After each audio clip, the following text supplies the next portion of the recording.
Um, ano po ba ang nangyayari sa isang tao kapag hindi po inaalam ang sitwasyon ng kanyang bansa, kung ano ang programa ng Pangulo? Walang alam.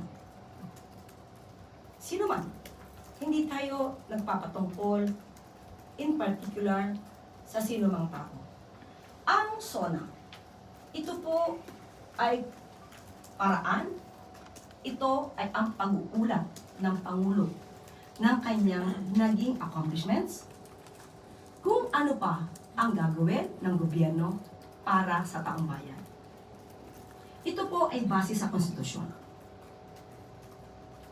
Ang hindi pagbibigay respeto sa SONA ay hindi pagrespeto sa konstitusyon, hindi pagrespeto sa institusyon.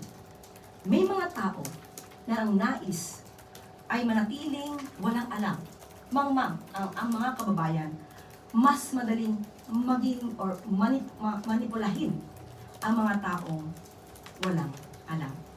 So sa mga kababayan natin,